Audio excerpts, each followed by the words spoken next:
Good evening.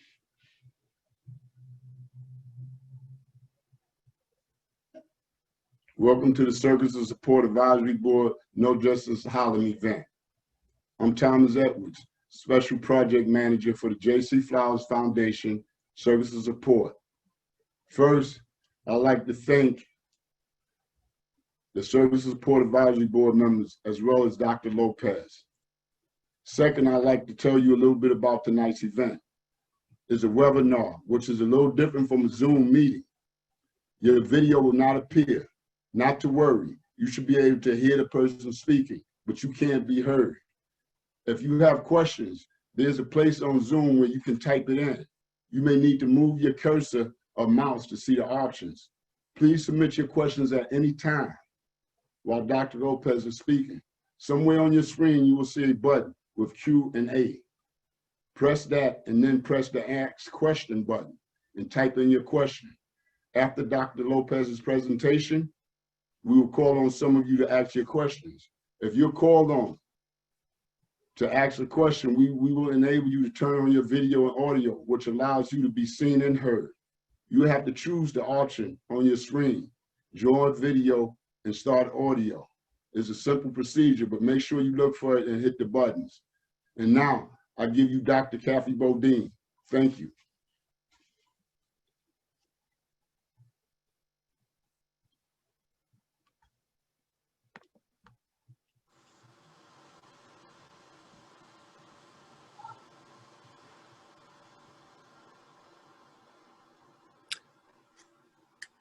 Yes, I'm really honored to be here tonight, to be able to really give a brief introduction for Dr. Nadia Lopez.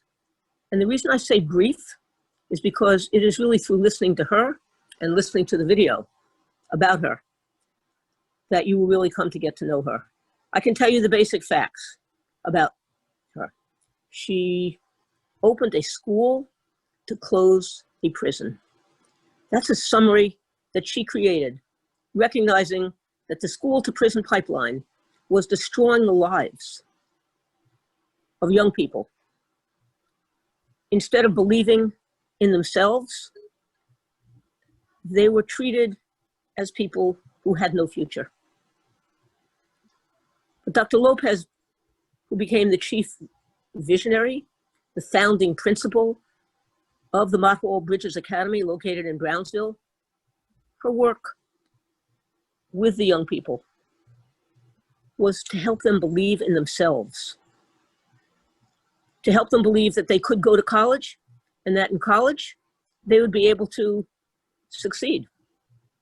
And to date, there have been three graduating classes at a 98% graduation rate.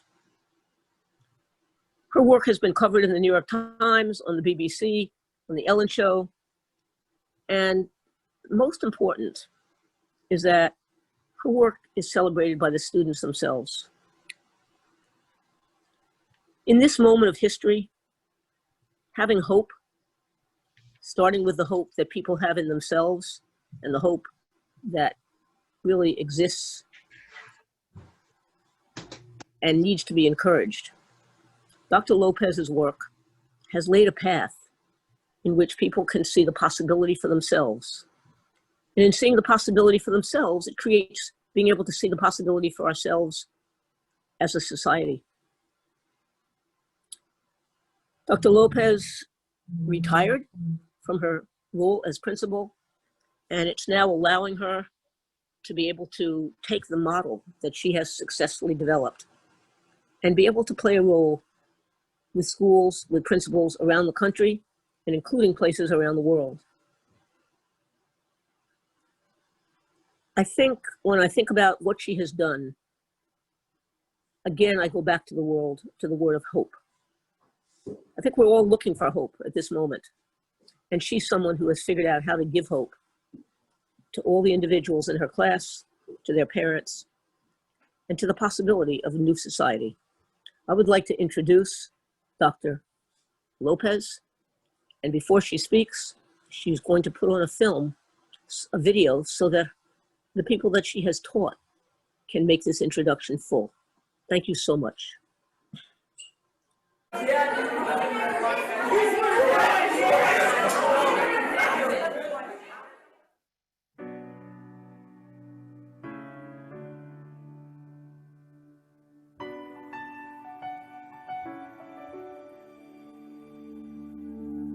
am not a stranger to the dark.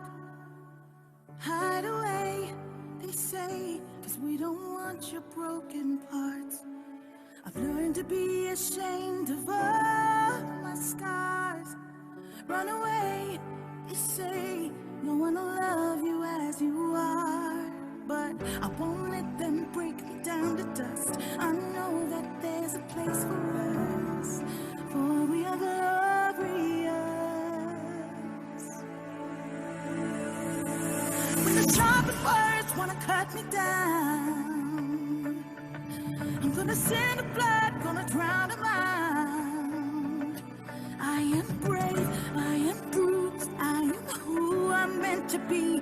This is me. Look out, 'cause here I come. And I'm marching on to the beat I drum. I'm not scared to be seen. I make no apologies. This is me.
Good evening, everyone. Thank you so much for joining us this evening. I just have to be 100% honest. Watching the video has made me a little bit emotional because a lot of those scholars graduated this past year, and I wanted to use the video as context, especially when I'm sharing about the school to prison pipeline, the impact of COVID, and what that has on our young people and their future. The joy, the happiness, the energy, the enthusiasm, and the hope that resides in that short video explains the importance of creating a school that has nurtured and loved young people who for too long in their community have been told that they're not good enough. We've been told that they will never amount to the greatness of their ancestors who are kings and queens. And in the midst of COVID, a lot of that was interrupted. On March 15th, when the mayor made the announcement on a Sunday that schools would be closed, there was no plan in place. Up until that time, there was no sense of urgency as to what it would look like if we didn't return to school. Only but one directive, that there would be unit plans available online that would last about 2 weeks. Unit plans that were not designed by the school, unit plans that were simply created by the Department of Education that parents and teachers could reference. The work that we do at Mott Bridges Academy had been customized and designed specifically for our scholars, understanding their needs, understanding the complexities that they come with in terms of the gaps that they have academically, but most importantly, it reflects who they are culturally and as human beings. So on the Monday, when staff members were told across the Department of Education not to come into the school building, my team and I got on a Zoom call that was comprised of all of our team leads and our school support staff. And that would be our guidance counselor, director of programs, our consultant, the admin team. And we took 2.5 hours to discuss what we would do for our young people. How would we support those with special needs? What type of services and supports we had in terms of technology, online programs, everything that they would need in order to thrive while they were home. We identified who needed professional development to be on our Google platforms. But we also took time to say that what we did on the school building, we wanted to continue on, even if it was going to be virtual. By the time Tuesday came, the Department of Education said that they would be rolling out a webinar, but the webinar was not fully disclosed until 10:30. Staff members had already been in the building at 8 a.m. But because we had a plan in place, the team went rocking and they began doing recordings, creating packets, making sure that they were up to speed. Because when we heard the words pandemic, we understood that it wasn't going to be for 2 weeks, that it could definitely be longer. Within 3 days, the team at Mott Bridges Academy was able to distribute 209 packets to every single family, including books, because many of our scholars do not have reading books at home, and devices that they would need, not the ones that was provided from the Department of Education, which are the iPads, but for those who were living in temporary housing, as well as those with special needs that we know are a priority as well, they received laptops from the school, from the small amount of quantity that we already had. But what I didn't share with you all is the fact that I was out on medical leave. The May prior in 2019, I had been sick. I came down with symptoms. I was in and out of the emergency room. And for the first time, I had not been able to report to work. After a month's time, the doctors diagnosed me with an autoimmune kidney disease that was as a result of stress that for a long time, I wasn't engaging in self-care. I didn't make sure that I was well enough because I was always in a position of protecting my staff and my scholars. And to take on the mantra that I opened a school to close a prison meant that I had to be present every single day. It meant that I had to fight against the very system that was designed to empower our children, but was actually destroying them. To fight and stand up against the inequities that came through funding, and also the words that were hurtful that was said by many people in positions of power. One, why do you even call them scholars? Do you not see how poorly they do academically? 2, do you believe that they're actually going to go to college, Ms. Lopez? These are the things that I had to deal with from the time I opened up the school in 2010. But as you can see by the video, the school that we created was to show our children that Brownsville is a place of brilliance, that they indeed are the diamonds that sustain and become resilient under pressure, that who they are phenomenal human beings that just need to be loved and to be seen. Because too many times, from the time they were in elementary school, from the time they turned on the TV, they were told, you'll never make it. So throughout the time of COVID, I jumped in with my team and I wanted to make sure that they were supported. Against doctors' wishes, I stayed online every single day. The staff taught live. We had conversations with parents every other week by providing parent-teacher conference. But we recognized as an admin team that people were dealing with death, including myself. I lost up to 14 to 15 people from COVID. And I knew that the toll that it was taking on me was definitely taking on my staff, who was having to deal with people even dying in their households. Every single day we got a call from one of our parents advising that they were dealing with issues at home, or someone was hospitalized, or in one family, 3 people had to be buried within 24 hours. It's heartbreaking, especially being in Brownsville. That was one of the hardest hit, if not the highest hit community in all of New York City. But what was very interesting is that we were never asked if we were okay. We were never asked about our resources. We were never asked how many people were impacted by COVID. We were just told to do our very best. And everybody just needed to smile and just push through. So through that, we created flexible scheduling that allowed the staff on Mondays to decide whether or not they wanted to provide instruction, or they could just gather with their young people and have a conversation and check in. They could even watch movies if they wanted to.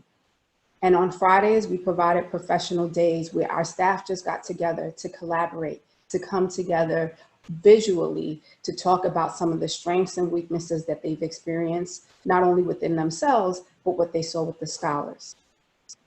And we even went as far as to continue providing them with mental health services, because for 10 years that I opened up the school, I recognized that vicarious trauma is something that many adults deal with, especially when you are teaching children who are impoverished. And the last thing I wanted my staff to deal with was that stress. All of these things was created because we understood that at the end of the day, the inequities that existed before COVID was going to widen the gap during the pandemic. And again, none of those things were addressed. So the plan we put into place was to make sure that our children were grounded in knowing that they were not alone, that we created a lot of project-based activities, that they were able to present their work. They did art projects, they did TikTok for physical education, they had competitions on a daily basis, but we even went as far as to continue to bring people into our classrooms. Because quite honestly, the reason why there is a school to prison pipeline is because our children, especially Black and brown children in communities that have been disenfranchised, are not allowed to see the landscape beyond their immediate community.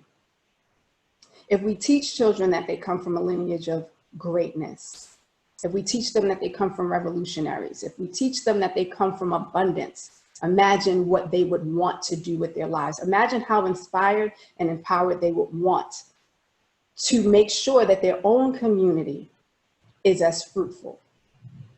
And that was always my #1 concern, to make sure that they see how valuable they were. And so we had individuals come and speak to them. In particular, one of our partners, the Brooklyn Combine, that's comprised of 2 gentlemen, Kenny Montgomery, and Keith White, who are attorneys, who are from Brownsville, who came in, who spoke with the scholars about court cases, because in their English class they were doing an analysis of court cases as it relates to young people in the criminal justice system.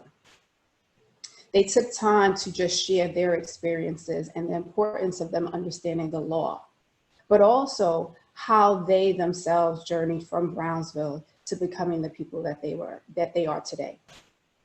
We had Jane Elliott even join our class as they were doing a unit around discrimination, assimilation, and racism. See, this all happened way before George Floyd and Breonna Taylor and Ahmaud Arbery. Just a few names that happened between May and June that we found out. We all know that Ahmaud happened in February, but it did not hit the news until later in the spring. But because we understand that our children, our community is under attack, it was always important that we embedded our curriculum to be reflective of today's times. But most importantly, bringing voices of those who can impart knowledge and help our children to see that they themselves can be change agents. So Jane spent about an hour and a half to 2 hours in her late 80s having a really raw conversation. And our kids were so appreciative that she took the time to do that. And the reason why I share that is because the conversation that I had with Thomas and Tafari was about how can our community really engage and understand the importance of how they need to show up, especially in a time of COVID, and what can parents do? And what I'm going to say to everyone who is watching, we have a responsibility to protect our children. We have a responsibility of understanding that there is indeed an attack. And that right now, as I speak, there is no true plan of how our schools are going to open. Between the union and the Department of Education, not coming to a consensus because one, every school doesn't have the supplies that they need, and two, there won't be any testing before children go into the school building. The reassurances that everyone will be safe are not there. But we have to create a plan of action. And many families that are able-bodied to pay and have a teacher come into their household, which are now coming out as pods, and can afford to have a teacher teach a small group of children, they'll excel. But for our children, the ones you saw in the video who rely on a school to be their second home, to be that place where they receive guidance, free meals, access to technology, and just loving adults, they will be the hardest hit. So what can we do as a community? How can we show up? How can we be best supportive? So for the parents, they need to ask the question, how safe is our schools for the return of our children? Are there PPE masks? Is there going to be a station for when children are sick, and who will be taking care of them? What are the ways in which children will be able to interact? What will the curriculum look like, especially with what's happening in the world today? What are some of those changes? Will our children be expected to engage in assessments at a time in which they've lost so much instruction? Who will be the one to communicate and make sure that I'm updated on everything I need to make sure that my child excels, but that I also as a parent can be a partner? To those individuals who want to serve as partners, schools need your help. If you can't contact someone, I'm sure you know some individual who's an educator. Adopt a class. Be willing to show up virtually and have conversations. Talk to our young people about the hope of tomorrow and the promise. Please make sure that they know that what's happening today does not mean that the world is going to end, but indeed that as a community we stand together, and that the lives that are lost does not mean that they do not matter, but that we are here to protect them. And we also need to start instilling in them that they are tomorrow's leaders, because we can't keep waiting for others to save us. While we're waiting for a presidential election, that is not going to save us. It is our local elected officials that will have some promise in helping to advocate for us. But unless we have our demands very clear, unless we stand together and say we need more for our children, we need equity to show up in terms of funding, in terms of programs, and even holding community-based organizations that have benefited from the COVID pandemic. How are they partnering with our schools in order to ensure that there are programs within our classrooms that will also support our teachers, our parents, and the young people who need it the most? I did not retire or resign because I didn't love what I do. I did it because my life was on the line. I was able to go through remission by the time I got to June, after having used steroids for several months and having bad withdrawals. And it was hard. Every single day I got a text from one of my scholars encouraging me. Some of them were afraid. Some of them felt like they couldn't do it anymore. And even my graduates felt hopeless. But I pushed through. And I wanted to be an example of them, that even when things get hard, even when you don't feel your best, you still have to show up. And I'm grateful for a team that stood with me, and I was able to stand by them through our hardest times. But the problem is this: we often look at schools, and when we think about education, it's done in silo. Our schools is a reflection of the community. Our schools are a reflection of what we expect for our world. So if we lack compassion and empathy, if we don't teach our young people to understand that the world doesn't have to exist in a way where racism runs rampant, in which we exclude those of color, those of the LGBTQI community, if we don't have conversations and start demanding that the curriculum is reflective and inclusive, that we start hiring people and making sure that everyone is represented, then we haven't done our job. And what we do is we put the burden on those who are in the classrooms, who quite frankly are tired. I fought against the system, and I fought hard. And I'm grateful to say that my third graduating class has entered college. And my fourth graduating class has entered college this year. Many of them are going to schools like Georgetown University and Penn State and UNC. Some of them are going to SUNY and CUNY's right downtown Brooklyn. And many of them have started careers right out of high school. I'm proud of that simply because the stats have always been against them. 32% of the residents in Brownsville have a high school diploma. 32%. 14% have a college degree. It is insane that I thought I was going to walk into a community and change that entire array of statistics that says they will never amount to more. But you know why I did it? Because someone did it for me. My parents don't have a formal education past middle school. They came to this country with one hope, that America was going to give them opportunity. And when they got together in the Bronx at a party and they had me, they did not have the wealth in terms of money, but they did promise me a good education. And they sent me to the best public schools in New York City with predominantly teachers who were white. And I never knew that there was a shade of difference between the white teachers and black teachers, because they taught us all the same and they loved us all the same. And to this day, Mrs. Paoni, my second grade teacher, still sends me a card. in the mail. And Mrs. O'Leary is one of my friends on Facebook, and she sends me messages quite often. That's the love that exists in schools. That's the love that exists on a day-to-day basis that allows our children to know that they are exceptional. And I know many of you can name one adult, one who touched your lives when you were in school. And so because of that, I became an educator. I was a career changer.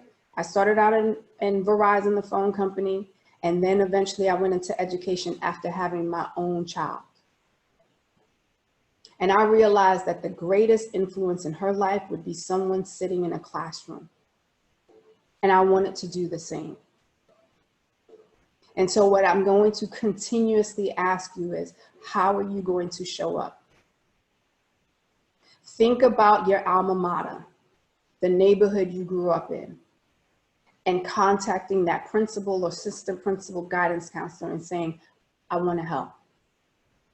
Think about the educator in your family who for years had complained about not having enough resources, who was always tired and overwhelmed and talked about her students or his students, and say, how can I help you this year? How can I buy books for your children? How can we send them through Amazon? How can I donate to Donors Choose? What can I do to help you so that you feel like you have a partner? Because we can continue to give to the NAACP and the United Way. And they are organizations that have a long-standing history of doing the work. But when it comes to our children and the deficits that we're expecting with this budget, with more than $500 million being cut, you know who gets the hardest hit?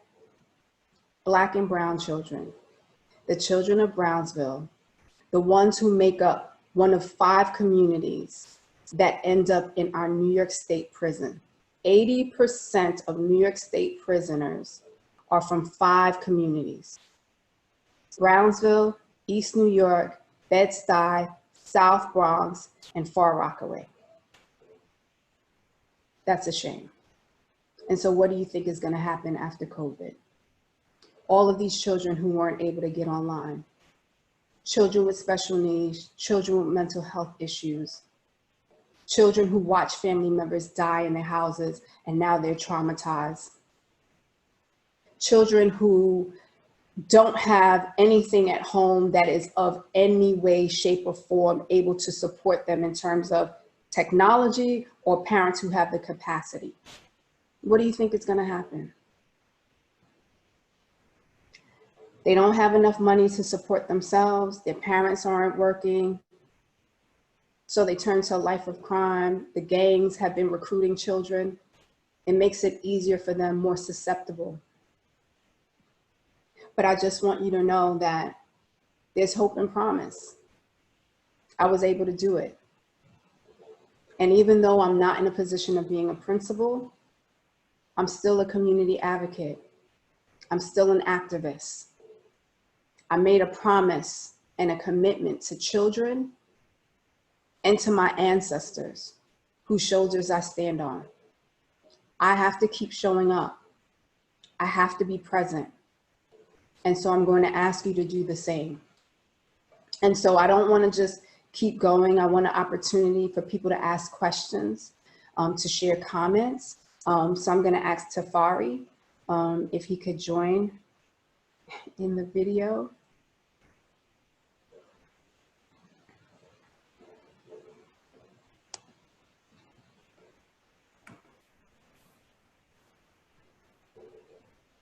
Good evening, everyone. First and foremost, I want to thank my high school classmate and friend, family member, Dr. Nadia Lopez, for being with us this evening. At this time, we will be taking questions and answers from you. We will be taking questions from you. If you want to be anonymous, you can do the questions anonymously. If not, I'll look at your name, and then once I call your name, then we'll give you the opportunity to turn on your video and your audio so that you can be seen and heard as you ask your questions. But first and foremost, I want to say, Dr. Lopez asked us how we're going to show up. I think that is definitely a very important question that we all need to ask ourselves, especially in this time. So without further ado, I'll get to these questions. Again, like I said, you have the opportunity to allow your video and your audio to come up once I get to your question. Okay, the first question is anonymous attendee. The question, Dr. Lopez, who are the people who encouraged you when you were a youth? So first, my mama. My mother and my father were always the ones to encourage me. I think I just learned a lot of work ethic from the both of them, and always seeing the positive, always being grateful, because my mom would always take me back to Guatemala, and you know, our family, there was poverty, different from the poverty that you see in the United States. And so they always taught me to be humble and to appreciate the things that I have, and to always give to others. Aside from that, I grew up with a close-knit family. And so I would say family between my best friend's mom, Wanda, and Auntie Listra, like the adults who were there to always encourage us and always kept us together. So we never felt alone. So I would say first my parents, and then the circle of group of people that I grew up with always encouraged me and inspired me. Okay. We have a question from Ms. Lizette Bamenga. If I mispronounce your name, I apologize. Hi, Lizette. Lizette, unmute yourself. Sorry, I do this all the time. Good evening, Dr. Lopez. Thank you so much for all the hard work you do. I mean, I can speak as a former teacher myself and daughter of 2 teachers right now who are, you know, trying to do this remotely. It's very difficult, and, you know, I commend you for your work. You shared that you were able to give laptops to students who needed them the most, which is very commendable. My question was, you know, it's one thing to have the laptops. Were you able to make arrangements for them to also have connectivity in terms of internet? I know you've shared that some of your students who lived in temporary housing. Mm-hmm. Like, do you know, like, were you able to check in on that? So here were a couple of things. So a lot of our children lived in temporary housing, and you had some of these cable companies and telecom communication companies that were saying, oh, we're going to give things out for free. So one in particular, like Cablevision, said that they were going to give out for free, but there was a stipulation that they didn't put out in the public, right? And that meant that you could get free cable, you could get free Wi-Fi, however, you would have to sign up for cable. And I was like, how can they sign up for cable being in a temporary housing facility? And within the temporary housing facilities, they had Wi-Fi, but they were not granting access to the residents there. And so what I had to do was I ended up communicating with the person who's in charge of the housing division in the Department of Ed, the temporary housing students, which is Wayne Harris, and he was diligent. He was working with the powers that be to get the technology to get them to the children that had the Wi-Fi. And I will say this, there were also kids who were just resourceful, because some of them, you know, they have cable. So if you have cable, some of them were getting the passwords from their friends so that they could use it as a hotspot. And so that's the beauty of it all, that the children were willing to help out each other. Yeah. And a lot of them also had cell phones that they could use as hotspots. But one of the drawbacks was this. So when you ask children and you ask their families, do you have technology? A question that teachers and administrators need to ask is, what type of technology? Because the families were like, yes. And what we realized was there were people who were calling Kindles, Xboxes, and their cell phones technology. And so when they were having problems interfacing, it was just a question of why can't you get online, or what's happening?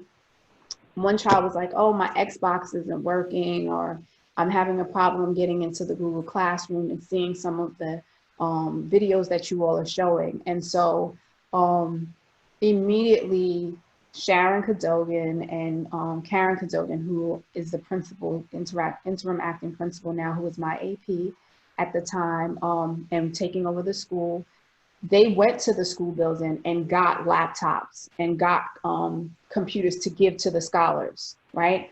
And so that was like, even in the midst of COVID, when you weren't supposed to go outside, they were willing to go out to make sure that these young people had what they needed. Again, thank you so much. You know, it's a battle, and you're definitely one of the great soldiers out there, you know, fighting for our kids, because they need it. You know, they really need it. And the example too, you know, you're not just principal, you're Dr. Lopez. So those are things, they need those positive role models. So I really thank you for that. Thank you.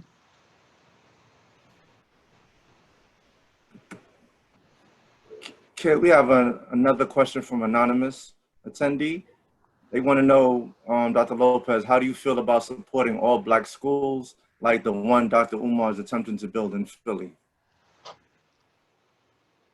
So I'm gonna say this, as long as the school is teaching our children, we support them all, right? I don't have a preference of a type of school.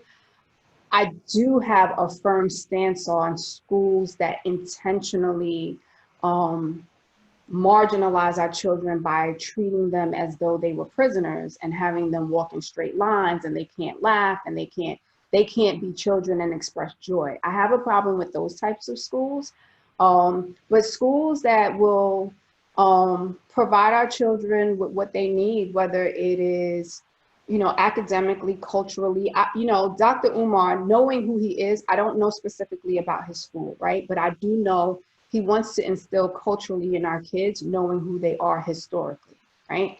And when I was 2 years old, my parents put me in school. People would be like, she didn't go to school. I went to school. It was Al Karim. It wasn't a preschool. It was an actual school that was embedded in African tradition. And they believed that children as young as 2 could learn. And that's what they did. I had my uniform, I went to class, I had composition notebooks, I had everything.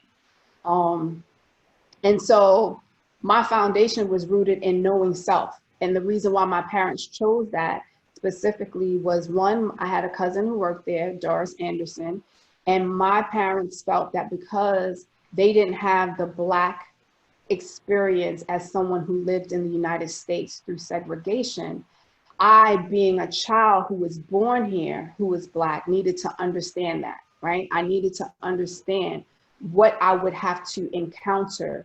And so they didn't want to deprive me or negate me of what I needed to learn in order to really navigate America.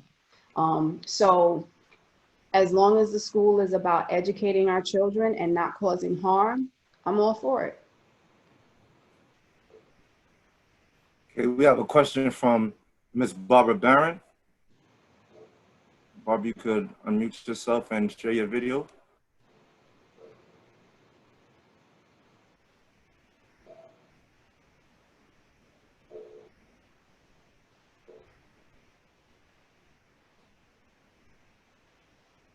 Hi, Barbara. Hi. It's not staying off. I just want to say, for some reason, the video is not staying off. That's fine. Okay, I just wanted to say thank you, first of all, for being here this evening and for sharing this valuable information with us.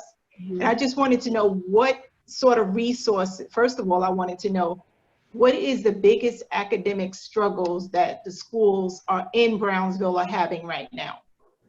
Okay, so children come in behind, and when I say behind, I'm going to be specific.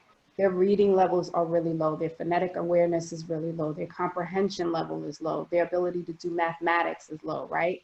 So things that I'm going to say that I learned, and many of us on this call would have learned, is like, you knew your multiplication tables, right? They were drilled. You did them all day, every day. And so by the time you got to 5th or 6th grade, you didn't have to do the counting with the fingers. Children who literally are in 6th and 7th grade are literally counting with their fingers all the way through because they don't know their times tables.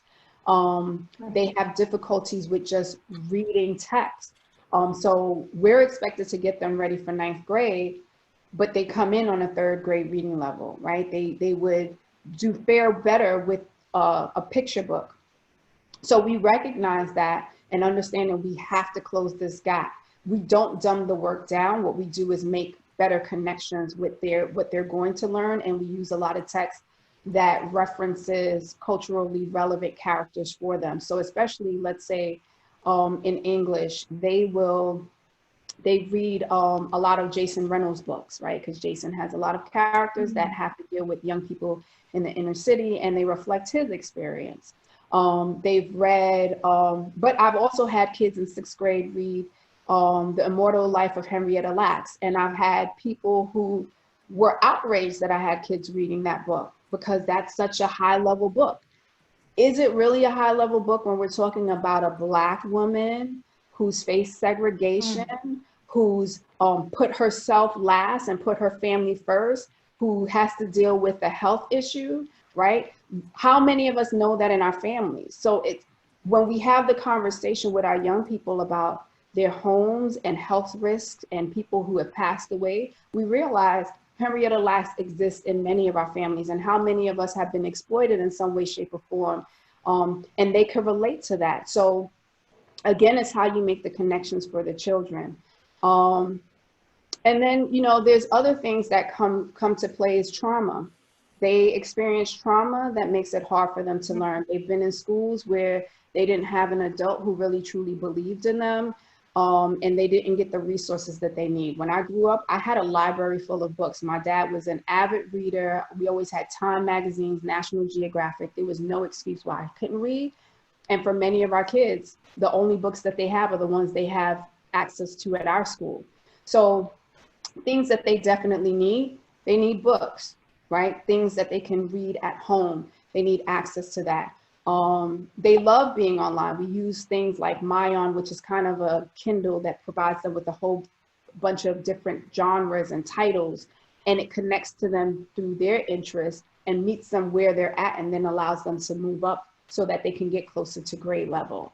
So those are the things that they need. And then, and overall, I'm gonna say this, kids just need people who see them, right? Because when they know that you're interested, as much as they struggle, they want to work harder. And they'll work harder behind the scenes because they know Miss Barbara's going to come and see them next week or next month. And Miss Barbara said, if I read this book, that she's going to make sure that she's going to come back with another book. There are certain things that help to inspire and encourage children. Just your words and your actions can change the trajectory of their lives. So true. I can still remember my kindergarten teacher who made a difference in my life, Miss Schumann. So you're absolutely right. Thank you so much for answering that question. You're welcome. And then we could do. Thank you. I didn't hear. You're welcome. You're welcome. Tafari, I know there's some other questions at the top. I got it. Okay. We're gonna go to Ms. Zainab Fernandez. Zainab, you can unmute yourself and pull up the video, please.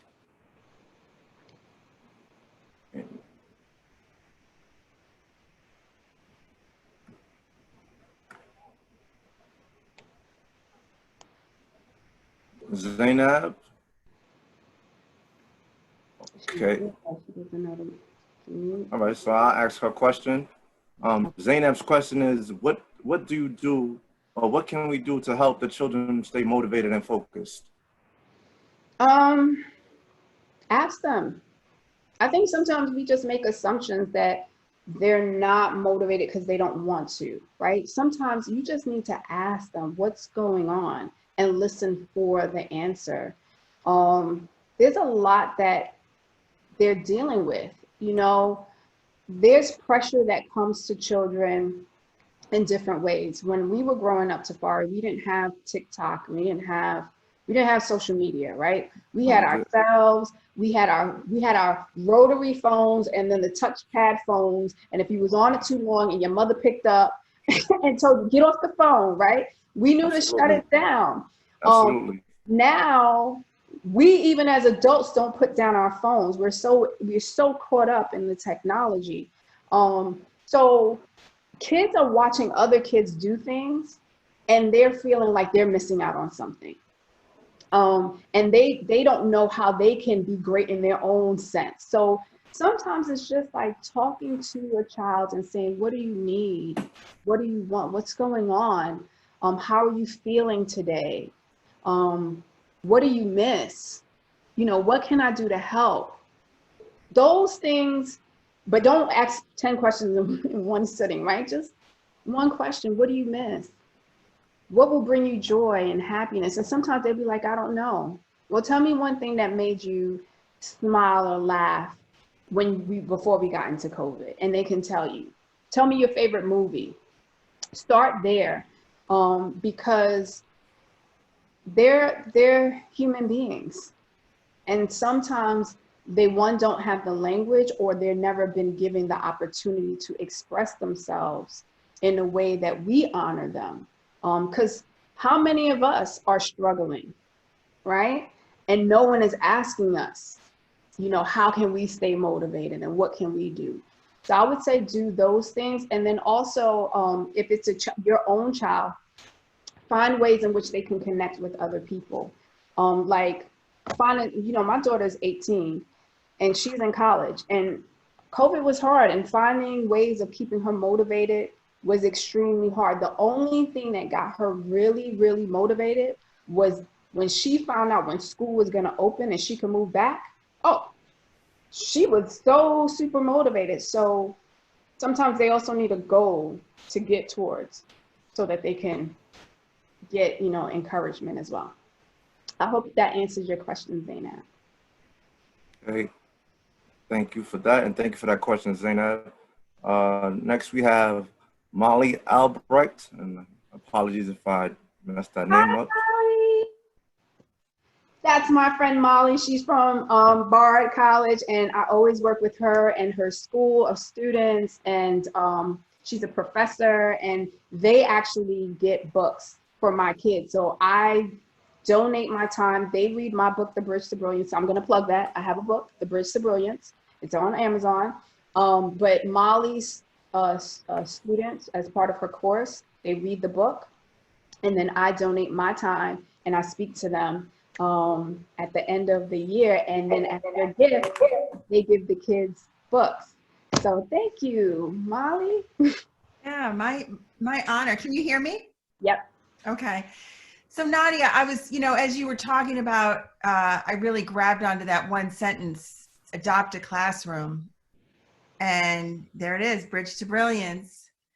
And I thought about that, and I thought about let's talk about that. Let's get granular with that if we can, Nadia, because I think there's so many people willing to help. And like you said, it's, you know, it can be much more powerful than just sending a check to the NAACP. What does that look like, adopting a classroom? And I like what you said about partnering with a teacher, supporting a teacher, helping maybe with their social emotional needs. And look at me, I'm already answering the darn question. Yeah.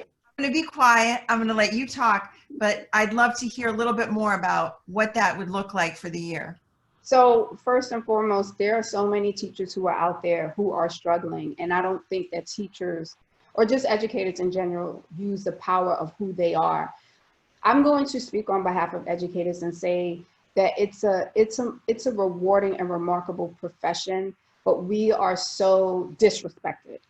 And I say that like without hesitation, only because we're expected to do everything, and when things don't work, we're the first people to be blamed, right? And there's so much life that educators sacrifice on their own part just to make sure that we give life to children and they have a better future. So I always tell educators wherever I speak, no one wants your job. Let me be clear. No one is beating down anyone's door to be a teacher, to be a principal. Anytime you say you're an educated, folks feel really bad and they pat you on the back and say, oh my God, you're doing God's work. And you are, and you have to believe that. So you as the teacher need to say, what are the things you need? Create a wish list of the things that you need. If it's you need books for your classroom, books that are culturally relevant, books that will allow you to have a class set instead of you having one set for one class, you want all of your kids to have books that they can take home, you know, either put it on a wish list on Amazon or do it on Donors Choose.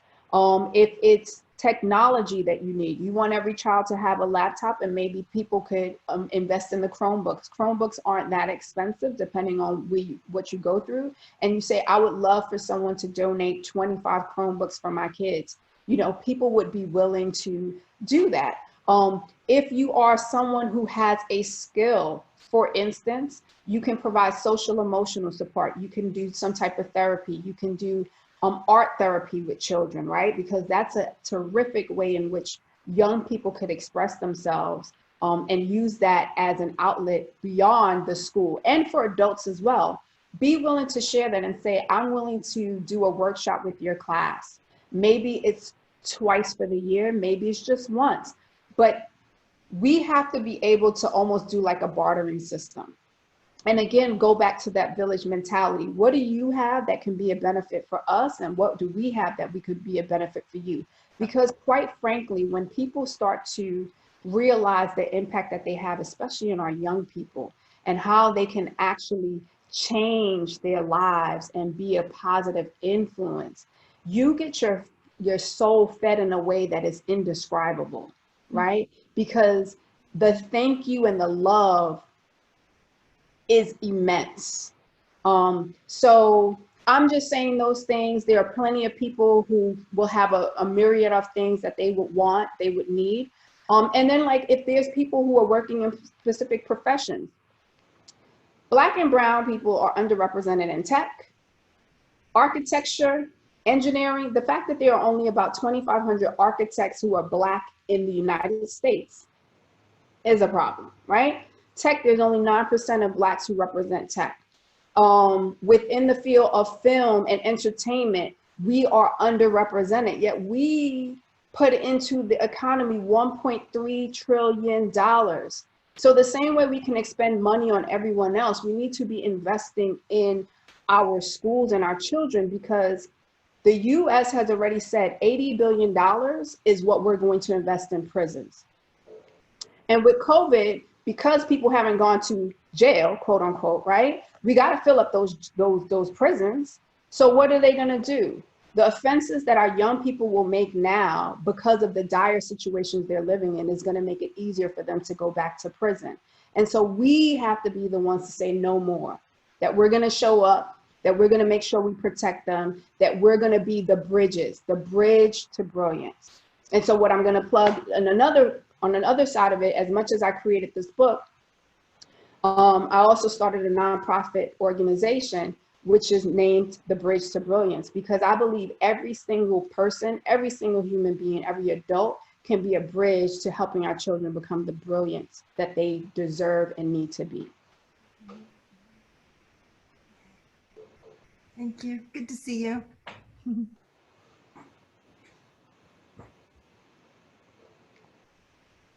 Can we have a question from Douglas Duncan?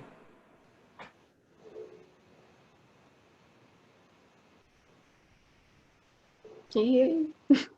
Douglas Duncan? Hello? Douglas? Hi. Can you hear me? Yes. Yes. The mic on my laptop is not working, so I have to get through that. First of all, I want to thank you for joining us, Dr. Lopez. You're welcome. I firmly and deeply appreciate everything you're doing. I grew up 2 blocks from your school. I remember when it was the worst school in Brownsville, IS 263. So I'm a product of the Brownsville community. But as You went to IS 263? actually, no, my mother made it her business to make sure that I did not attend IS. Oh, okay. So you know that's the building I'm in. Yes. I grew Okay. up 2 blocks from there. I grew up in Brownsville, Brooklyn. Okay. But my question to you is, presently I'm in the career field higher education in prison. I'm academic coordinator for organization for Hudson Link for higher education in prison. One of my job functions is to find and select professors to go into the prisons and teach our guys, our students. Mhm.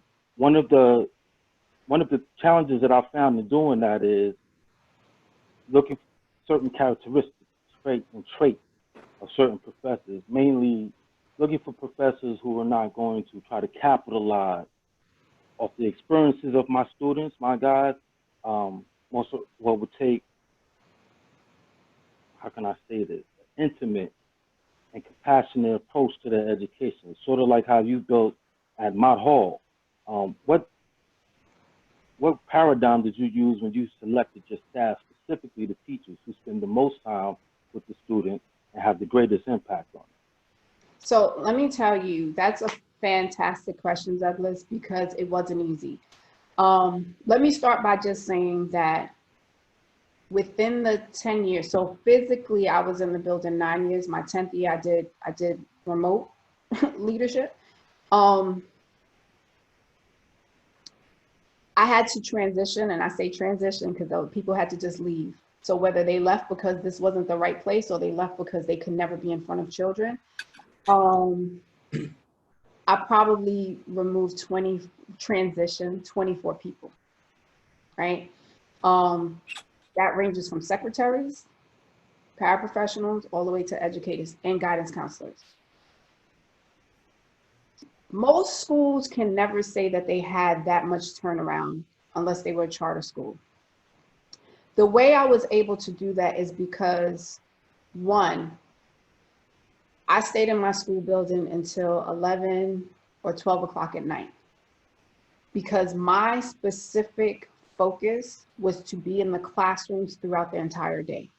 So from 8 o'clock that the children got into a classroom all the way until 3 to 2:20, and then they had after school until 6 o'clock, I was in every single classroom.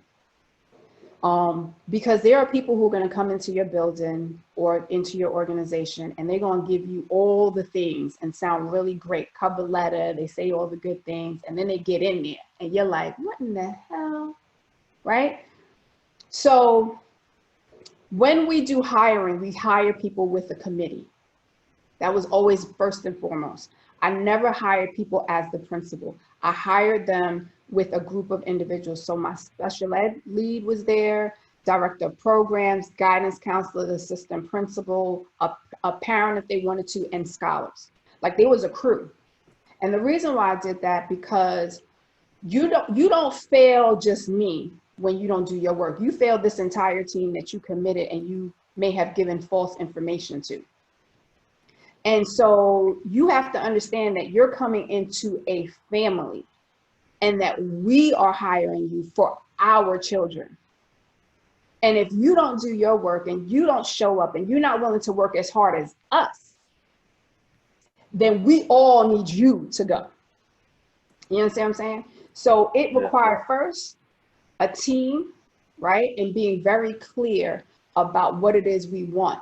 And when people would ask questions, I wouldn't even ask questions. I would just sit back and I would let my team ask questions. And when people wanted the person who was being interviewed ask questions, I would pay attention to the questions that they were asking. And then you also have to be clear on what your non-negotiables are for individuals. You know, we needed to make sure that whoever worked in our school was going to be willing to work beyond the school day, because we're not a 8 to 2:20 school. We have after school. We want our children to be with adults who want to impart just beyond academics, that really want to be part of their lives. We wanted to make sure that we had people who believed in teamwork, right? And wasn't going to be throwing other people under the bus. Now, did those people come in? Absolutely. Did folks try to create little crews and coups up in the building? Absolutely. But guess who I was rocking with after school? It was me and the kids. So, and then I would bring adults into the building. I would bring the parents would have to come into the classroom. So the community then got involved. When people realize that there's a higher accountability, then now they can't hide behind the whole cloak of, you know what, she's tripping. She thinks she running stuff. She coming in here and she telling us what to do. Nope, because we all speak the same language as a team. We all have the same expectations as a team. And when you don't fit, you gotta go. And so 24 people, they felt the pressure because I was gonna be in the classrooms every day. And the kids were like, this is not how we're supposed to be learning. Interesting. So they left. I hope that answers your question. No, you answered it very well. Okay. Very well. Okay, in keeping with the time that we allotted for this webinar, it's about that time. So we're gonna ask Greg Ellis to ask a question really quickly, and at that time, we'll close out and then maybe give a few minutes if anyone wants to stay on to have a conversation. If Ms. Dr. Lopez will allow, then we'll do it that way.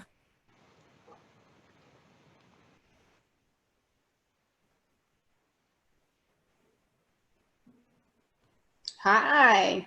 Hi, how are you? Good, how are you? I'm doing excellent. I just want to thank you so much for all the work you do and how you pour into our children. It is absolutely necessary for us to continue to be the bridge to excellence. Yes. So I'm a child of a parent who was incarcerated my entire youth, right? My father was Eddie Ellis, and he's deceased now, but he's the reason that I am who I am, right? Despite the walls of incarceration that separated us, he was that dude, that parent who was always in my butt about everything. School, he knew my teachers.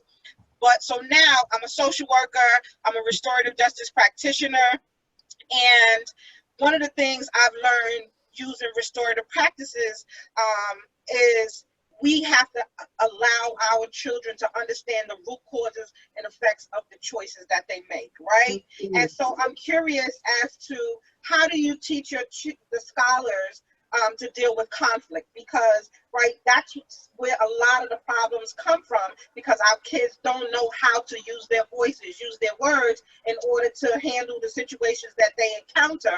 And right, we got to get them young, and it sounds like you guys are doing that. I'm just curious, how do you teach them to deal with conflict? Excellent question. So first and foremost, I love the chair you're sitting on. I was like, I'm looking at it, I'm like, I need to get one of those. So, thank you.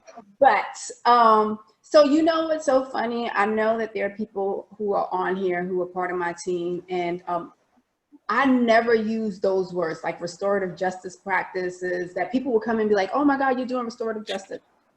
And I'm gonna be honest, what we did was, what are we supposed to do? How are we supposed to teach our children? How are we supposed to engage with ourselves, right? When you were learning at home how to deal with conflict, just as a set aside, your parent wasn't like, so what I'm gonna teach you right now is restorative justice practices. You know what I'm saying? What they did was, they sat you down and had a conversation. My scholars only know conflict. And I will share this quick story. I had a young lady who will remain nameless. I remember she was in my office and she was just a handful. She was so angry. Her mother was angry. And I remember one day she called a young lady out her name, and they were supposed to be friends. And I was like, how do you do that? How do you call her out her name like that? And she was like, because we friends. And I said, that's not how friends are supposed to engage. And she was like, that's how my mother does with her best friend. And I said, yeah, I don't even understand that. And she was like, that's not what you do with your friends? I said, no. I said, and to prove it to you, sit right there. So she sat, I had couches in my office, little chairs. I called my friends. I dialed one at a time, and I said, hey girl, how you doing? And let's say it's Angel. Angel was like, hey, no, what's up? And I was like, so I just want to know, if I called you a B, or I called you any one of these derogatory comments, thought or something. And she was like, who, what? And I said, I'm just asking, how would you feel? And she was like, so first off, you can't be my friend talking to me like that, right? And that's not how we get down. And I said, I'm not calling you to start nothing. I'm calling you because I actually have a scholar who I didn't want you to know that I was trying to give her an understanding of how we get down. And she was like, oh, so she literally talked to the young lady through the phone and was like, yeah, she was like, when you love someone, you don't use words that hurt them. And when you're someone's friend, you understand that you have to honor who they are, right? And she was like, and I couldn't be your principal's friend if she ever talked to me like that. And so I went from one friend to another friend to another friend, and they were all consistent. And so I sat with her and I said, so how your mom interacts with her friend is how she does it, how she interacts. But I'm going to tell you that's very unhealthy, because when you hear those words, does it make you feel good about yourself? Right. And she said, no. And I said, so if you don't feel good about yourself, the person that you're speaking to can never feel good about them. And you have to mirror your expectation. And so what I will say to you is that part of doing restorative circles, it's exactly what the word is we need to restore through healing and the choices of our words and our actions. And when we are broken people, hurt people only know how to hurt people. That's right. And until we teach each other the importance and values of how we can turn our words into something that's more powerful through love. You know, I love you enough to sit here and spend all this time with you because I want to see you better than that. Would you be okay if somebody called me a thought? No, Ms. Lopez, so why are you calling somebody else? Because if you call that person, then you're letting someone say they can call me that. So you're setting precedence on how they're going to treat your principal. You good with that? No, so I don't need to hear you say that again. And just in conflict in general, they have been, unfortunately, when we live in communities like Brownsville, East New York, and South Jamaica, and all these places, right? We are taught to live like crabs, dragging each other. No one can be better than each other, right? And it becomes the have and the have-nots as opposed to celebrating one another. And so that's what I instilled in the school was like, we celebrate each other. We celebrate each other for our brownness, our blackness. We celebrate the thickness of our hairs to the straightness of our hairs. We celebrate each other even if we were able to read from A through Z or A to B. We celebrate it, right? And when kids start to realize that my existence, my sole existence is what embodies joy, then they bring that into the world. And how those kids now show up is in a level of, you can't disrespect me. You know what I'm saying? So a lot of the work was not the academics, because the school system is always going to measure us by our numbers without understanding our heart, right? And I always said to my team, don't worry about that. Because if you get to their heart, you can get to their mind. And when they leave us, they'll be so resilient and they can learn anything in this world. And they can advocate for themselves and they can show up differently because they have a true sense of self. And Brownsville won't sound like Brownsville where rapists and robbers live. Brownsville will sound like where kings and queens exist. And I'm part of that. So, you know. Thank you so much for that. You rock. You absolutely rock. Black girls rock. And I would love to adopt the classroom. I don't know how I'm gonna have the time to do it because I also am an educator, but I teach at Columbia University School of Social Work. But the class that I'm teaching is, I don't want to take up too much more of your time. I'm teaching a class called Power, Race, Oppression, and Privilege. And so I think that it's a powerful class, but it's absolutely necessary for people to understand, you know, what structural racism and what, you know, historic, you know, oppression looks like for all of us, right? That racism is infused in every aspect of our society, and how do we teach people to be anti-racist? But I would love to adopt the classroom. So I don't know how we get to connect with you or how we do that. I mean, there's schools in Harlem that I could definitely do that too, but I feel this connection to you that I would love to do something with you. So I just put my, I thought I put it in there. Let me see if I could do it all. But if somebody could put it in there, somebody else could put it in there. My email is nadia@thelopezeffect.com. So if anybody wants to contact me, nadia@thelopezeffect.com, You can follow me on social media. It's all at The Lopez Effect, whether it's LinkedIn, Facebook, Instagram, Twitter, they're all the same. And look, I see Thomas leaning in. And No, I just want to say that, listen, we're going to make sure that anybody want to connect, we'll connect. I know Greer and I know you, and I will definitely connect you all. Thank I just you. want to make sure that anybody who wants to leave right now can, because I see that we have people who want to stay. So if you want to stay, Dr. Lopez, you can talk longer. And Greer Ellis, you are always welcome in anything I do, and you know that. And your father helped create a lot of this stuff I do. So, you know, I owe you whatever I can give, and if you want help with anything, you know to call me. Thank you, Thomas. I'm so glad you invited me. Pardon me? I said, thank you so much. I'm so glad you invited me. This conversation and listening to Dr. Lopez has been so rewarding. And I just have nothing but the utmost respect, because we do have to disrupt that school to prison pipeline. And your school and all the work that you do with your team is definitely doing that. So kudos, big ups, power to the people. We stand together, right? My father used to say, I come as one, but I bring 10,000 with me, right? And you made the statement that, you know, we stand on the shoulders of our ancestors. They died for what we're doing right now. So we have a responsibility to not only look back, but also pay it forward to our younger generation, because they're the ones that's going to lead us. So thank you. Thank you. And we have the skill set between all of us to really make a difference. Yes. Like, we can really get together and make some changes. And this is the time to do it. Because one thing is different today. The way I speak, I am no longer the angry black man. I'm speaking the truth of this country, as we have seen for generations and centuries. So now we have a chance to really make some changes. And we need to come together and work together. And I really love working with both of you at any level, anywhere. So, you know, let's connect and make some things happen. And you know, let's keep this conversation going. What you said was important for everyone who has joined us this evening. We have all that we need. Absolutely. Don't need to ask permission, and that's been our problem for too long. When we look at countries and tribes that thrive, it's because they rely on each other. They create systems and protocols that benefit themselves, right? And it's not trying to be exclusionary and saying one person is better than the other, but you have to take care of yourselves. You have to make sure, it's just like if in your family, you want your family to excel, and you talk about you want generational wealth. What are the things that you're going to do to ensure that? What are the changes and behaviors that you're going to engage in, right? You just can't be shopping and buying every name brand and doing all of those things, because that's not generational wealth. You start to learn, right? You learn differently. You learn to invest. You learn to connect with people. There's someone on here, Sabrina Abrams.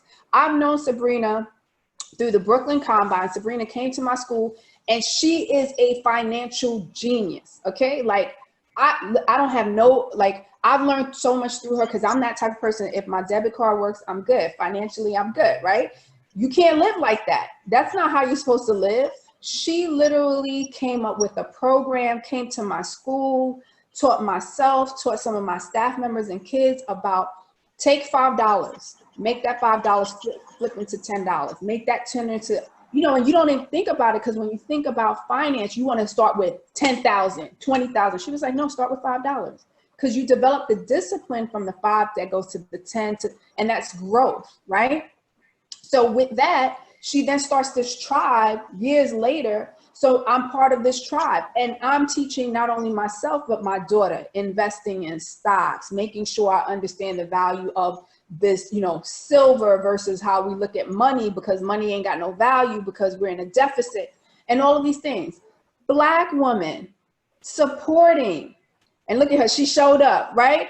And I have to plug her, because that's tribe. You understand?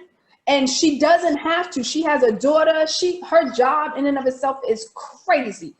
I don't even know how she got time for us. And every Sunday, she has us on a call. Every Wednesday, she has us on a call, because she's like, if I'm doing it, I want to make sure y'all doing it. And that's what we have to do. We got to stop making it seem like I got mine. I don't care if you got yours. And we got to teach kids from now.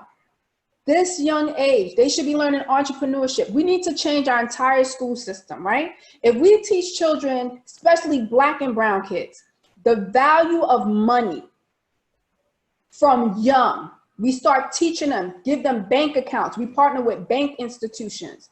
We give them $1 a week. They start learning to fill out the paper. Because you know, kids don't even know how to fill out the paper. Fill out the little deposit slip.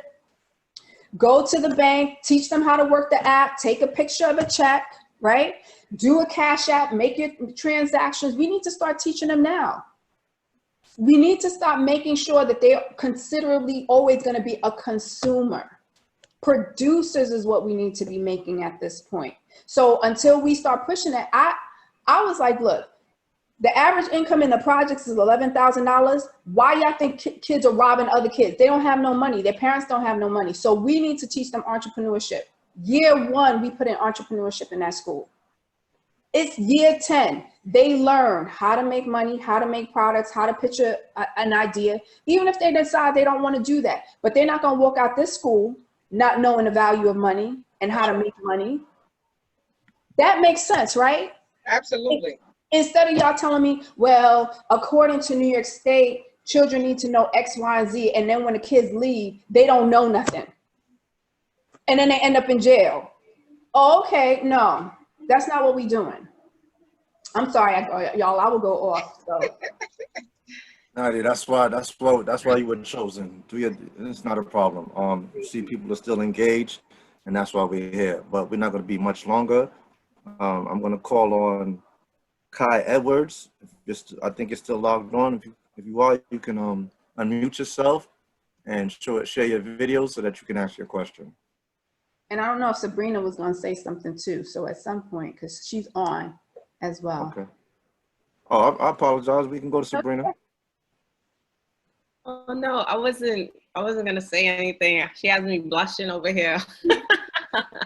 Yes, but you know, Nadia, she's one of those women that she's passionate about what she does, and anything that uplifts her students, her community, other people in general, she's 100% with it. I met her at the book signing of her book, Bridge to Brilliance. And I literally told her, you know, I wanted to teach financial literacy to our community. And she was like, yeah, you know, she actually wrote it in my copy. I still have it on my bookshelf.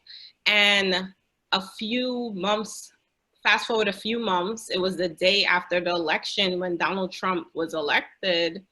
And she invited me to Digital Day at her school. And Digital Day was great. She popped in the classrooms, and then after she came, she was like, yeah, you definitely need to teach us some stuff. And I started doing these financial literacy classes with her and her scholars. And when she says she's literally there in the nighttime, sometimes I would get off of work, it's like 6:30, 7 p.m.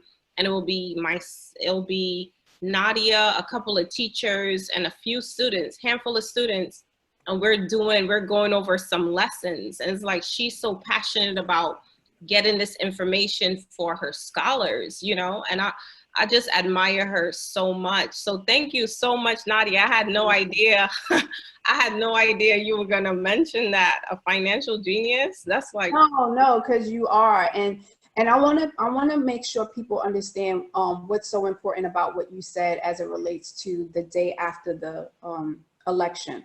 Mm-hmm. It was in 2016. So we have half days as it relates to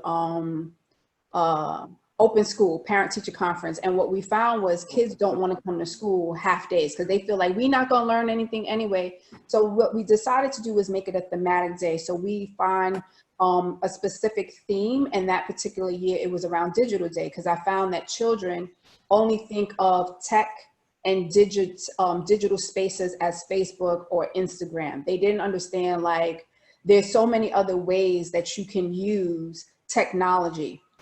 And so I wanted Sabrina to come in because they also needed to understand the importance of finance. And there were at least, I want to say maybe 15 to 20 adults there, maybe 20 adults, because we broke everybody up and there was 2 in each room. And the room was so somber. It was like we were in a funeral. And I was just like, well, hey, everybody, because I'm excited, right? Yeah, the election is over. And they were like, I said, what's wrong with y'all? And they were like, you know, the election. I was like, yeah. And folks were so down and out. They were like, you know, we didn't think he was going to win. I said, so you literally didn't think he had a chance? The fact that he got this far? I said, listen, I'm sorry that y'all did not prepare for the worst, but here we are. And there are children who are sitting in classrooms. And what we are not going to do is sit here and make them think that the world has ended. Yep. We relied on one person, Barack Obama, to be Black Jesus. That was not his job. Yep. What he did was show us what is possible in our lifetime. I never have to say one day there'll be a Black president. We already had a Black president. What I can say to children is, you too can be a leader in your community. There's nothing that can stop you. You have all the tools that you need. You will show up, right? But everybody ain't supposed to be president. So I need everybody in this room to dig in deep, figure out what your why is, your passion, and that's why you're here. And you're going to go into these classrooms, you're going to teach these kids, because they are not going to think that the world has ended because we got one person in office. What we're going to teach them is when things like this happen, we got each other. And all of those people got up, went into those rooms, and when they were done, the mere fact that they spoke to kids for, I feel like we did it for 90 minutes, hours, like almost 2 hours. Everybody walked away energized, feeling refreshed, feeling inspired, because they were like, wow, those kids were so smart. They were so on board. They understood. They were asking really good questions. And I was like, and that's what we're supposed to do, y'all. And so I bring that up because we're back in the same space, right? There's a lot of energy. We're in a time of racial divide. We're in a time of a pandemic, and we're amongst, you know, we're in a moment where it's revolutionary. It could be a Renaissance period, but it could also be a Reconstruction period. Whatever R you're in right now, our children are watching. And every decision that we make right now, we are telling them how they can live their lives in the future, right? And we ourselves have to keep each other grounded, right? When the world isn't doing well, we got to encourage each other. We got to check up on each other. We got to make time for each other. I will say I am a proponent for health. Your health is your wealth, your mental sanity. Take time, get therapy. There's nothing wrong with therapy. You have to take good care of you. For so long, I dealt with imposter syndrome because I didn't think I was good enough, because even though I was fighting for the kids, I was fighting to make sure that the kids had everything. I wasn't fighting for myself in that same system. I was going to make sure they wasn't going to come after these kids, but I allowed people to make me feel like I wasn't good enough. I promised myself I won't do that again. So when I know that a Tafari is doing something for the community, Sabrina is doing something for the community, Greer is doing something for the community, I'm going to use my voice to say, yes, this person is amazing and outstanding, because we don't do that enough for each other. And we cannot allow ourselves to fall in the rut. If Biden and Kamala win, great, but we got to hold them accountable. Because Kamala was behind a lot of stuff when it comes to a lot of people going to prison. We got to make sure we hold her accountable for the policies that come after. We got to make sure that there's no more of our children and our Black men going to jail, especially our Black females that have increased in numbers going to jail. We have a responsibility for that. We can't just think that we go into the voting booth, we elect people, and they're supposed to do their job. That's like you sending your kids to a school and thinking that the principal and the teachers are going to protect them. Parents got to show up and hold people accountable. That is your job. My mother didn't, she appreciated the teachers. She was at every PTA meeting. She was at every parent-teachers conference. She had every teacher's phone number all the way till I was a senior in high school, and I was embarrassed, but she didn't care. She said, you're my child. And she said it in Spanish. And I was like, okay. I was mad going to Harlem, and I was like, why are we the only family going? I don't care. We going. Y'all got to do that. And if you know a family member who can't do it, then you do it if you can do it. I'm just saying we got to do this for ourselves, because we are all we have, folks. So that's it. Okay, Nadia, thank you for that. We're gonna have our last question from our young scholar, Kai Edwards.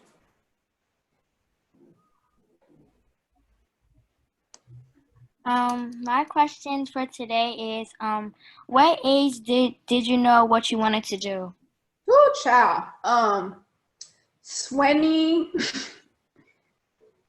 24. So I'm gonna say this, Kai. I always knew that I wanted to help people. My mom taught me at a very young age that you have to think about helping others. It's not about helping yourself, even if you don't have enough, because they came from humble beginnings. So I've always been known as being the giver. Like I've always been the giver. I went to school to be a nurse. I went to Wagner College. I went to A. Philip Randolph in Harlem. I went through the Macy Medical Program. Once I got through the Macy Medical Program, yes, I realized I didn't want to be a doctor. I said I'd rather be a nurse because nurses have relationships with their patients in a way that doctors don't often have one, especially when you're in the hospital. And so I decided to do 4 years. I went through, got my degree, did the NCLEX and everything. And then like right as I was ending that, I was just like, that's not what I want to do. And my mother was brokenhearted because she was a nurse's assistant. And so part of that is like, sometimes your parents will have visions and dreams of who you should be and what you should become. And you don't ever want to disappoint them. So you kind of go on that path. But I knew that there was something far greater for me, but I didn't know what that was. So then I graduated college and I went to work for Verizon, the phone company that used to be Bell Atlantic. And I became an accounts collections representative.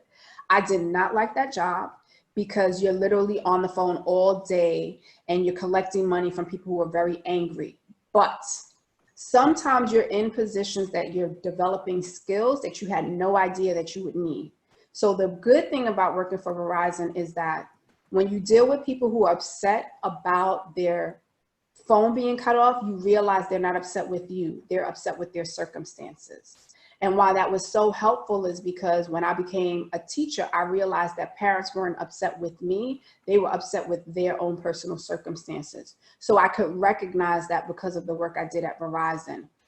And I could also recognize that the importance of customer service. So when I think about being a principal, I thought about how can I treat my customers who are my staff members and who are my scholars better. So I would always ask, how can I be helpful? Did I do what you needed me to do?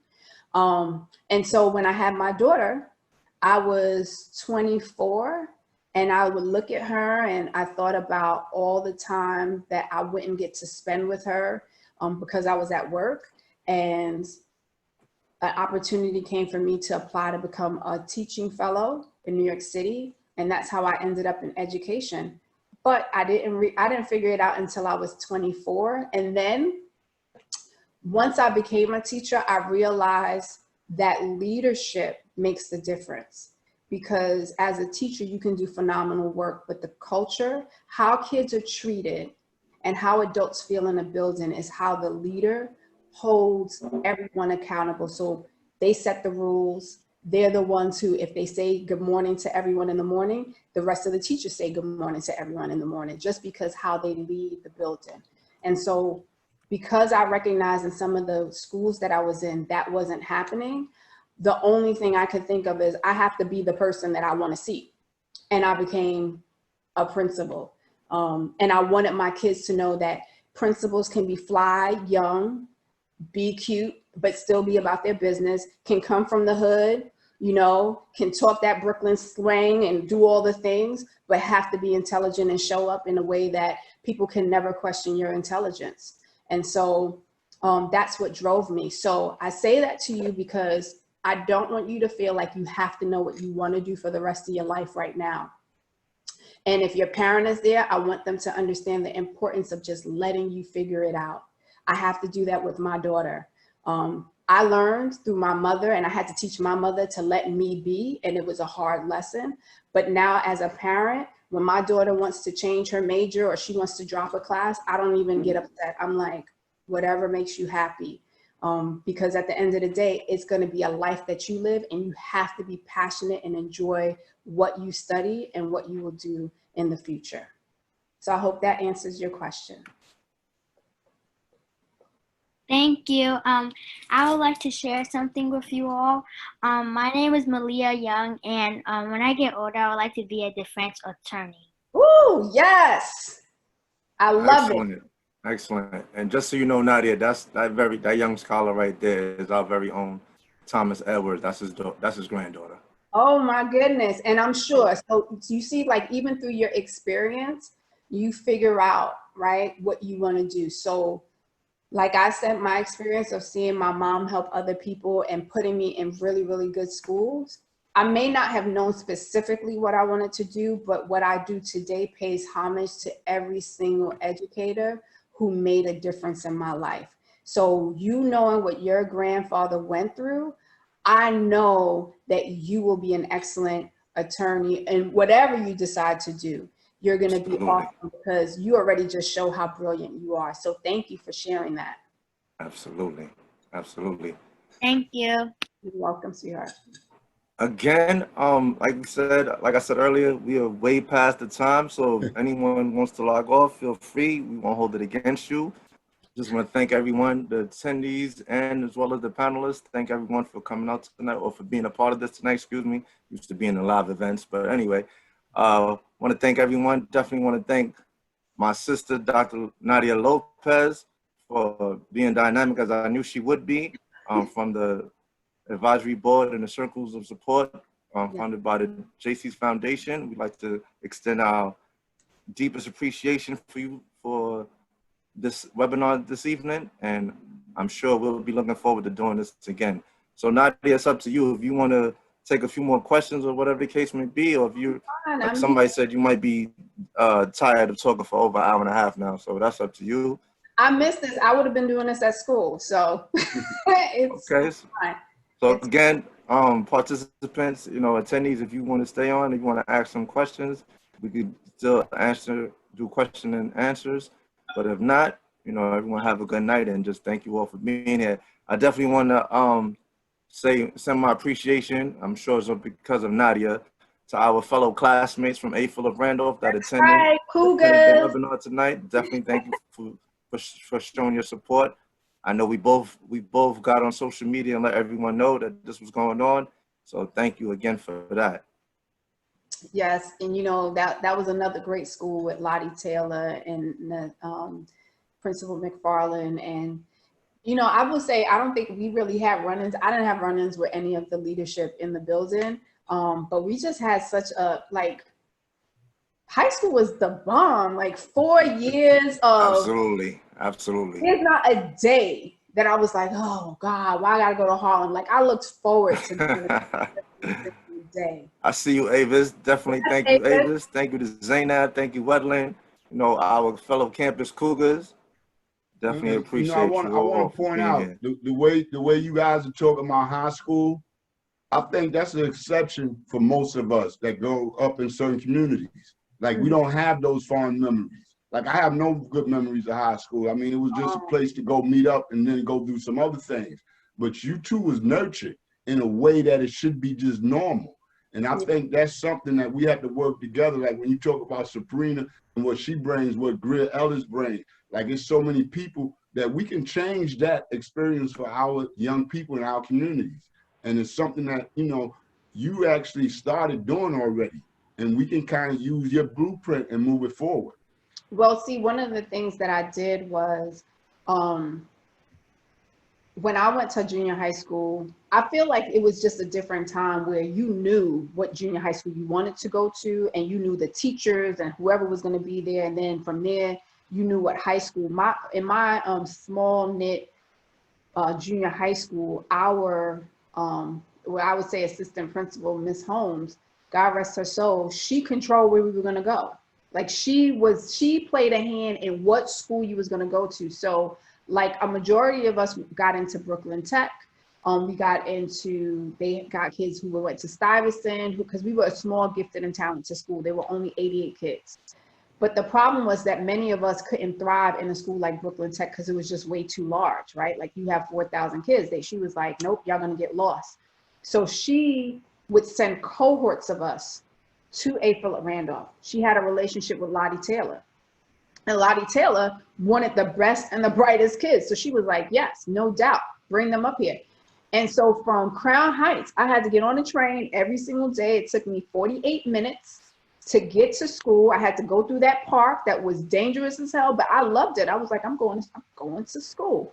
And I just feel like we created a sense of family. Like it didn't even matter. Like there was always the Harlem versus Brooklyn, Queens. Like it was always uptown versus, there was always something knuckleheadish going on, right? But there was just always cores of us who were down and loved each other. And like those were the best 4 years of my life. So when people talk about their high school, I'm like, what? Or my friend Marlon, who's on here, who I love and adore, but he always trying to throw in Martin Luther King. Nobody was thinking about MLK. Nobody was thinking about y'all at 59th Street. We was always 125th, 135th up the hill. It's just a different experience. That's it. Absolutely. Absolutely. Okay, let me go to some more questions while we're here. Let's go. Let's see. Someone asked, Dr. Lopez, how do we encourage students of color to pursue careers in education, STEM, and similar fields where people of color are underrepresented? We have to become the mentors and we have to fight for that representation. So I'm going to say this about when it comes to people of color being in the profession.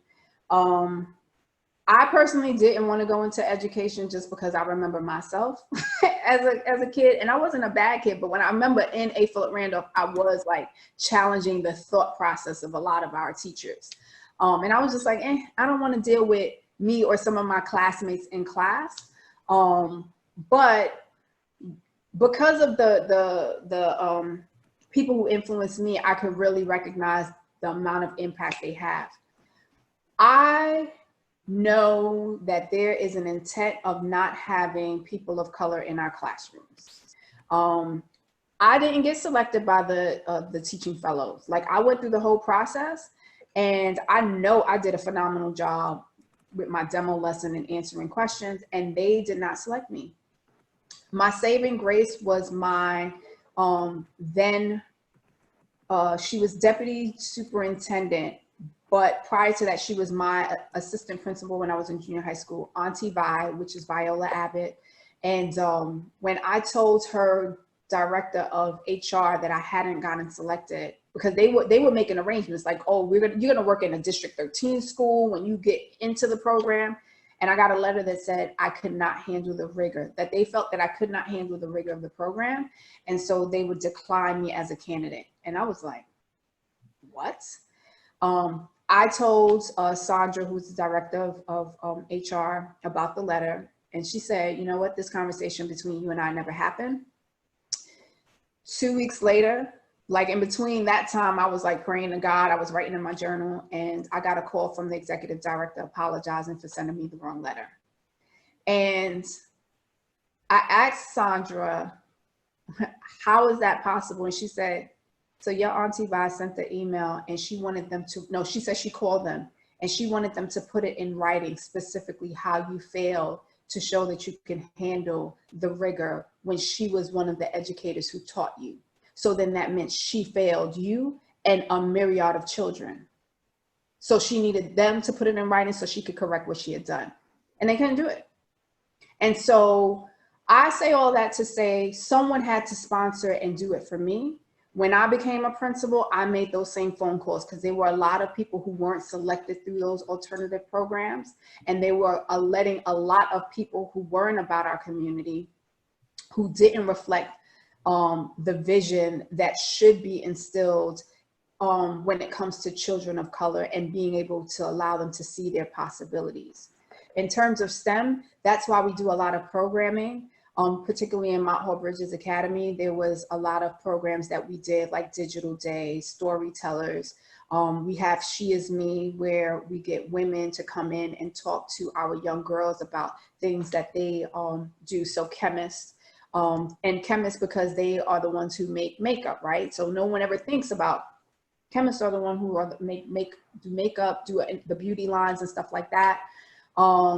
We have an architecture organization that actually partnered with us, and we had an event. They sponsored an event at Weeksville, because I believe there are less than 500 Black women in the United States who are architects.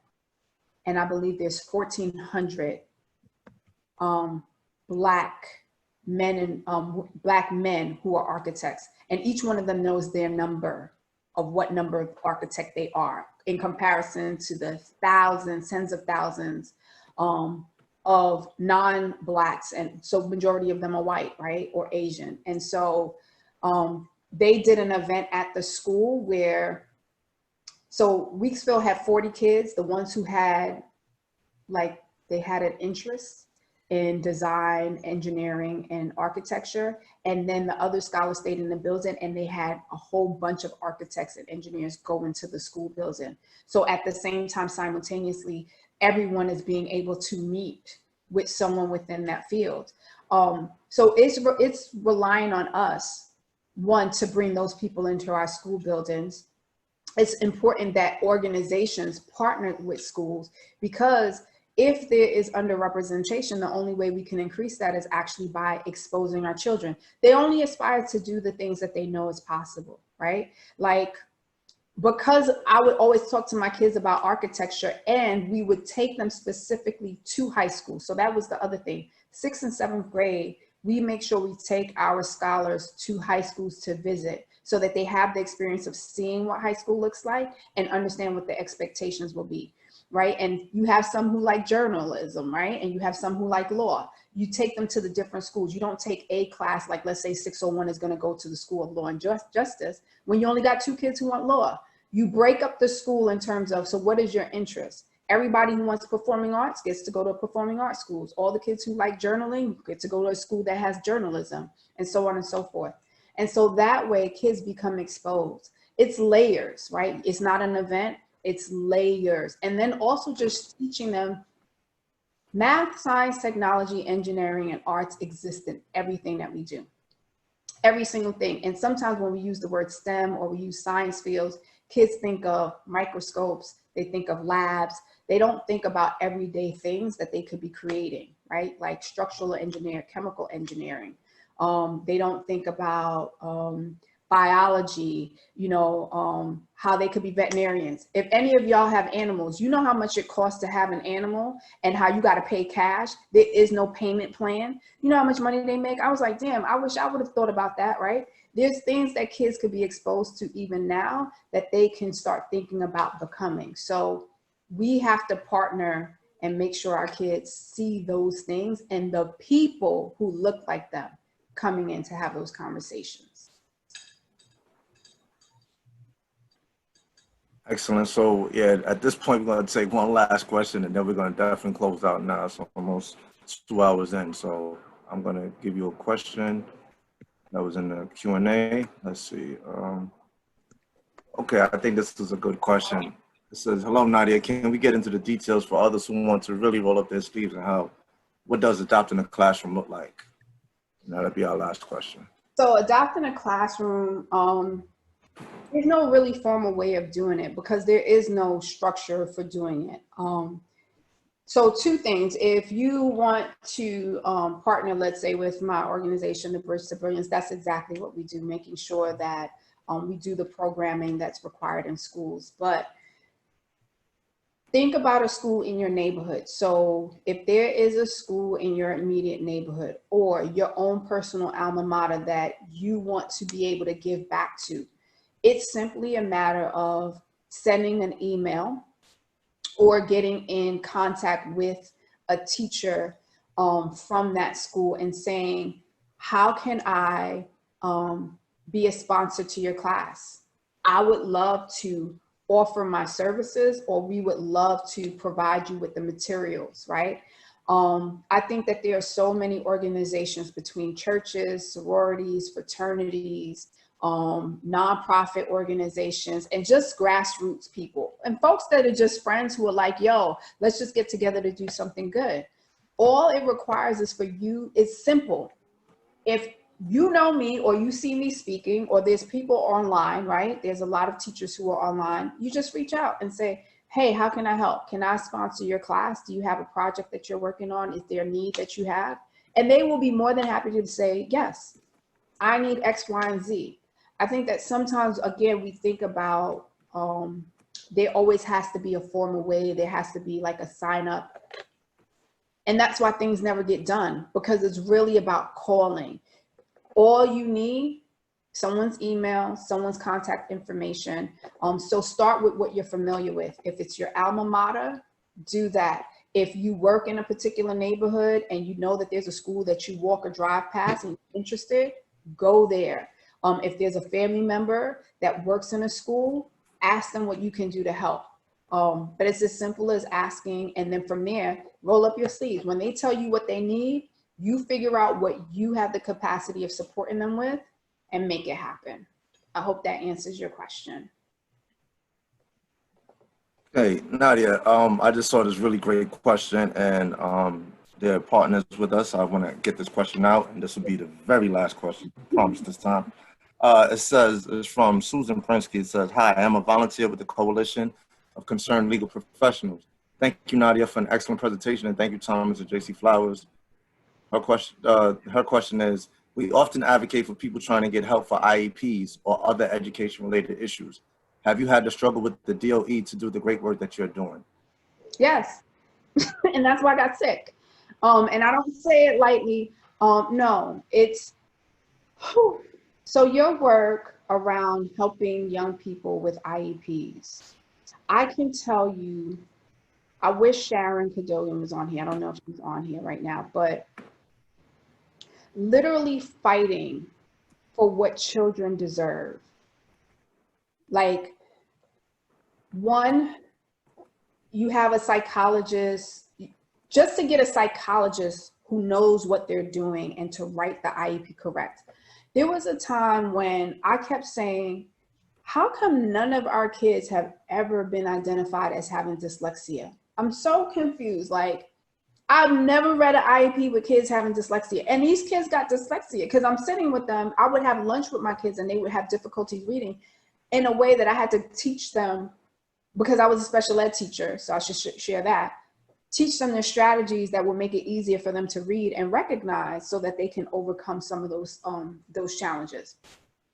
And I remember, unfortunately, the psychologist who, God bless her soul, she's an amazing person, but she came from a school, a university, where the professor said to her, dyslexia doesn't exist.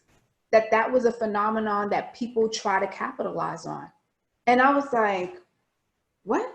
And she said, yeah, so my professor said that dyslexia doesn't exist. It's just people capitalize on it. And I said to her, let me ask you a question. What does your professor do outside of the work that she does at the university you attend? She said she has her own practice. I said, what is the practice? She said, it's a literacy agency that helps children with reading. I said, so basically she helps rich white parents who can afford to pay for their kids who have dyslexia to overcome their challenges by giving them the strategies. I said, let me explain to you about Black families. We need to name the things so that they can get the services they need. So take, for instance, someone who has lupus. The hardest thing is to diagnose lupus. You will have 10,000 tests. They got to go through all these processes to figure out, to see markers to realize you have lupus. Once you identify you have lupus, I can now treat you. And by treating you, I can make you better. If we don't call it dyslexia, because that's what it is, the parent is yelling at the kid, telling the kid, you stupid, there's nothing wrong with you, you're not trying hard enough. The child then internalizes that what they're doing is not being good enough, as opposed to, I have a reading disability. I need support in their strategies I need to use in order for me to be better. I said, you know what we do? We actually create hate in the household, we actually make that child believe they're not good enough. And that's why we have the school to prison pipeline, right? I had to fight for that psychologist to get the training that she needed. How many children did that psychologist see that she didn't say that they had dyslexia? How many of those children in New York City have ended up in prison? Because how many of them were before someone who didn't have the capacity, right? So me arguing, of course they were like, Principal Lopez, it's really not that serious. Principal Lopez, there's other things we could do. Principal Lopez, and I'm like, I don't care about what y'all need to do. As long as this child is in my building and their parent trusted me, I'm gonna fight. And so because I fought, I made myself sick because I wasn't gonna let anybody tell us that our kids weren't good enough and that our kids deserve less. And because I also worked at one point in Cobb County in Georgia, I saw how parents would come into IEP meetings with their lawyers for the simplest things. So if we wrote a child had to have a certain backpack, they wanted it in writing why that child had to have that specific backpack and the school couldn't use policies against them. I was like, dang. But they lawyered up and they protected their children. And our parents can't afford that. So I say all that to say thank you for the work that you do. When principals care and they know the process, a lot of principals don't know about special education, so they depend on the very people, special ed teachers who nowadays aren't really trained well, and psychologists and social workers who don't have the time or capacity. And so the only person who suffers are our kids. Well, again, Nadia, thank you so much.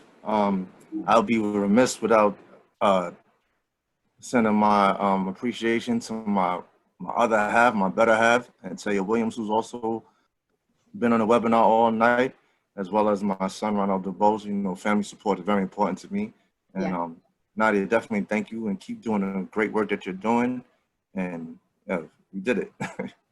Well, thank you. Thank you both for the invitation. We've been on text, we've been on calls, even up until this morning. Yes, To make sure absolutely. that everybody got what they needed. So I thank people for rocking out with us. I know a lot of folks are going to be watching the DNC.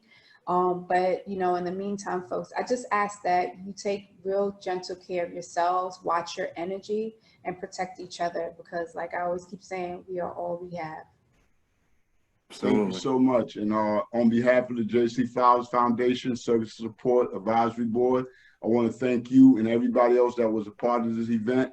And from the responses and questions, I'm sure we will be doing something else again. Absolutely. I mean, it was amazing energy and people really responded. I mean, I was really proud that my granddaughter got on and had a question for you. And I mean, it was just really great to be a part of this. And we look forward to doing more of this. Thank you so much. And thank everybody for being a part of it. Absolutely. Good night. Bye, everybody. All right.